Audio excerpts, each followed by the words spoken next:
Okay बेटा, तो चलिए स्टार्ट करते हैं। आज हम देखेंगे हमारी फिजिक्स का चैप्टर जो हम फोर्थ देख रहे हैं, वर्क एंड एनर्जी, उसका पेज नंबर 148 और पेज नंबर 149 के क्वेश्चन आंसर्स, ठीक है, जो कि टॉपिक हम पढ़ चुके हैं। तो आइए शुरुआत करते हैं। बेटा, जो फर्स्ट क्वेश्चन आपको दिया गया है, देखिए क्या है, ये पेज नंबर आपके 148 में दिया गया है कि a force of 7 Newton act on an object. एक ऑब्जेक्ट है, देखिए यहाँ पे आपको डायग्राम भी शो किया गया है, आपकी बुक में भी सेम डायग्राम है यही।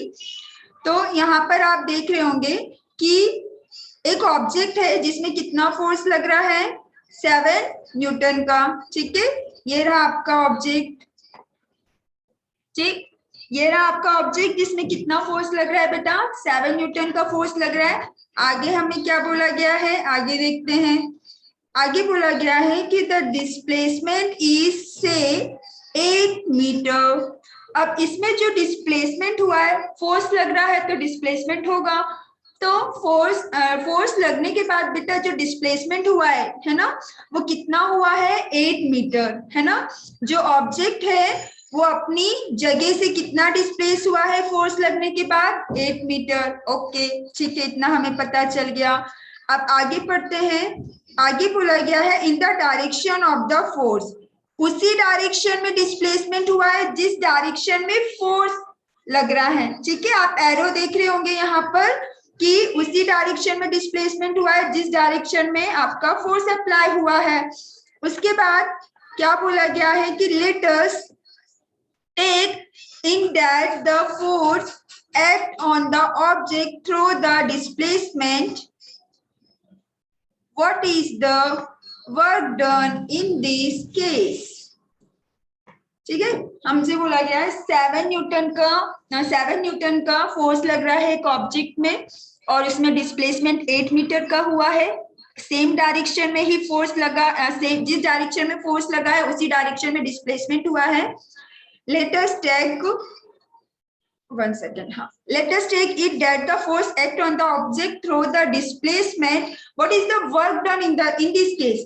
अब बेटा ये इसमें वर्क कितना हुआ है ना, इस जो पूरे जो हुआ है कि 7 न्यूटन का फोर्स लग गया, डिस्प्लेसमेंट हो गया, तो हमें क्या निकालना है कि इसमें वर्क डन क्या हुआ है। तो इस पर सेम मतलब इसी टाइप का न्यूमेरिकल मैं आपको कल एक्सप्लेन कर चुकी हूँ, बता चुकी हूँ। तो आई होप सभी को आ गया होगा और सब इसे इजीली समझ सकते हैं, ठीक। तो चलिए देखते हैं आगे। 1 सेकेंड, इसका सॉल्यूशन देखते हैं। ये रहा इसका सॉल्यूशन।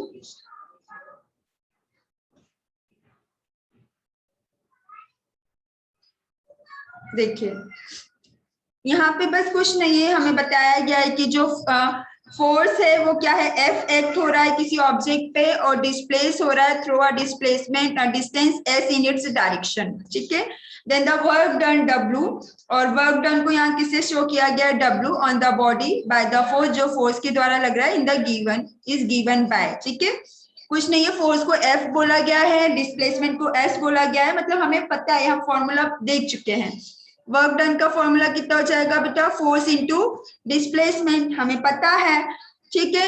हमें फोर्स कितना दिया हुआ है, 7 न्यूटन, डिस्प्लेसमेंट कितना हुआ है, 8 मीटर का।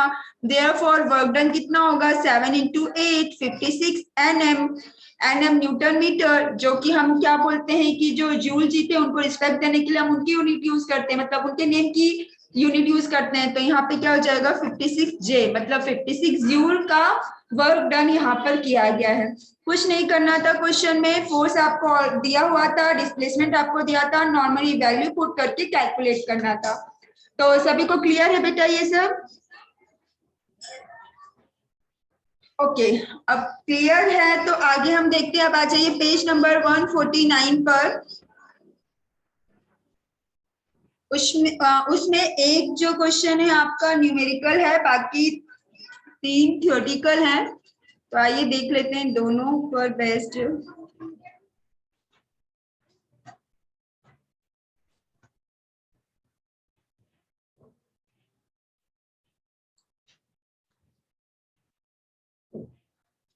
चलिए पेज नंबर 49, ये सब मैं आपको एक्सप्लेन कर चुकी हूँ, बस यहाँ पर हमने आंसर्स के फॉर्म में कैसा लिखा है वो देख लेते हैं।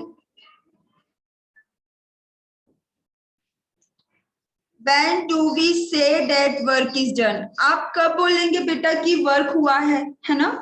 आप कब बोलेंगे कि वर्क हुआ है? तो हमारा जो सेकेंड लेक्चर था, फर्स्ट लेक्चर तो इंट्रोडक्शन था, सेकेंड लेक्चर में मैंने आपको पूरा एक्सप्लेन किया था कि कब होगा work is done whenever the given condition are satisfied. Work कब डन होगा? जब जो नीचे कंडीशन दी है वो सेटिस्फाई होंगी। क्या है? पहला तो ये है कि a force act on the body, किसी भी बॉडी पर फोर्स एक्ट होना चाहिए। And second is there is displacement of the body caused by the applied force, और उस बॉडी में जिस पर फोर्स अप्लाई हो रहा है उसमें क्या होना चाहिए? डिस्प्लेसमेंट होना चाहिए along the direction of the applied force. ठीक है, उसी डायरेक्शन में, जिस डायरेक्शन में फोर्स क्या हो रहा है? अप्लाई हो रहा है। तो हम क्या बोलेंगे कि वर्क जो है वो हुआ है। ठीक, अब आ जाइए क्वेश्चन नंबर सेकेंड। अच्छा, किसी को कोई डाउट तो नहीं है? डाउट हो तो प्लीज मुझे बता दीजिएगा। और ये सब डिटेल में मैं आपको बता चुकी हूँ। आगे देखते हैं।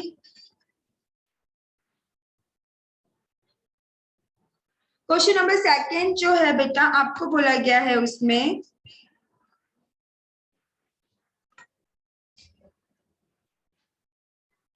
क्वेश्चन नंबर सेकेंड पे बोला गया है कि राइट एन एक्सप्रेशन, हमें एक्सप्रेशन लिखना है। क्या लिखना है? For the work done, work done के लिए। When a force is acting on an object, जब कोई फोर्स एक्ट हो रहा है किसी भी ऑब्जेक्ट में, इन the direction of the displacement, उसी डायरेक्शन में, जिस डायरेक्शन में क्या हो रहा है? डिस्प्लेसमेंट हो रहा है। ठीक है, तो सेम वही है।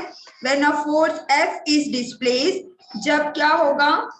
एक फोर्स लगेगा F और डिस्प्लेस होगी कोई भी body through a distance S से in the direction of the applied force, उसी डायरेक्शन में जिसमें फोर्स अप्लाइड हो रहा है।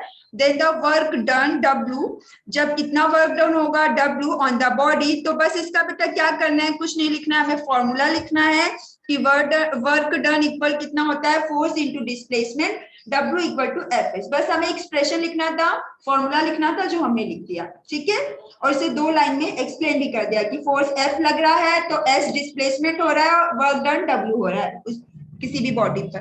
ओके, अब नेक्स्ट क्वेश्चन है जूल वाला, जो कि ये भी मैंने आपको बताया था कि 1 जूल हो तो क्या होता है ना, वो भी देख लेते हैं। Define 1 joule of work. ठीक है, तो ये मैं आपको बता चुकी हूँ, वैसे मैं आपको सभी चीजें बता चुकी हूँ। 1 joule is the amount of work done by a force. बेटा 1 जूल क्या होगा?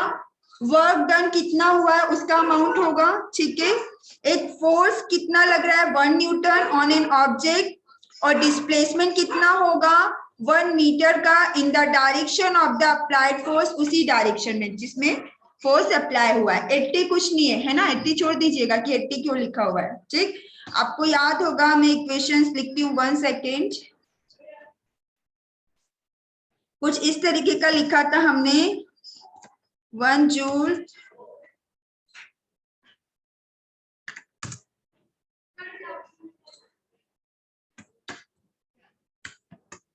is equal to 1 newton into 1 metre. ठीक है, याद आ रहा है ना? यही डिफाइन किया था, यही हमने बस लिख दिए लाइन में कि 1 joule is the amount of work done by a force of 1 Newton on an object that displays it through a distance of 1 meter in the direction of the applied force। ठीक है, अगर 1 joule amount of work done हुआ है और उस पे force कितना apply हुआ है? 1 न्यूटन का, और ऑब्जेक्ट कितना डिस्प्लेस हुआ है, कितना डिस्प्लेसमेंट आया है डिस्टेंस में? 1 मीटर का। ठीक है, in the direction of the applied force, उसी डायरेक्शन में हुआ है जिस डायरेक्शन में फोर्स अप्लाई हो रहा है। ठीक है, क्लियर इतना? चलिए आगे देखते हैं।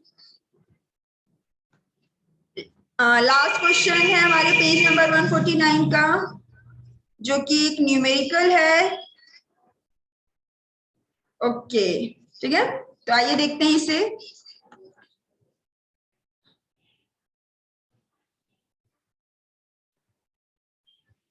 बेटा क्या बोला है, a pair of bullocks exert a force of 140 Newton on a plug.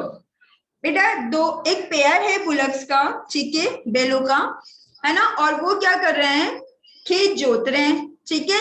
तो फोर्स अप्लाई करेंगे, तो फोर्स कितना लगाना है बेटा, 140 न्यूटन का। द फील्ड बीइंग, जो फील्ड है, जो खेत है, being is ploughed is 15 metre long, ठीक है। जो वो फील्ड है, जो खेत है ना, वो कितने मीटर का है, 15 मीटर का है लंबा, ठीक है। और उसमें जो बुलक्स हैं वो क्या कर रहे हैं, उसे प्लग कर रहे हैं, ठीक है, जोत रहे हैं। तो how much work is done in plugging the length of the field, तो कितना वर्क डन होगा प्लगिंग का, जो लेंथ है फील्ड की, जो आप बोल सकते हो जो खेत की, क्रॉप की जो लेंथ है, उसके हिसाब से कितना वर्क डन होगा प्लगिंग में, है ना, जोतने में कितना काम होगा। तो आइए देखते हैं। सबसे पहले हमें फॉर्मूला पता है, work done force into displacement. Force कितना है बेटा, 140 न्यूटन का।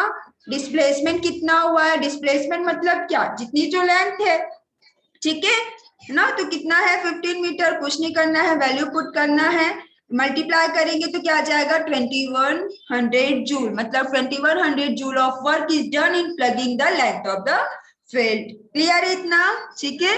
तो ये हमने पेज नंबर 148 और 149 के क्वेश्चन आंसर्स जो है वो देख लिए हैं।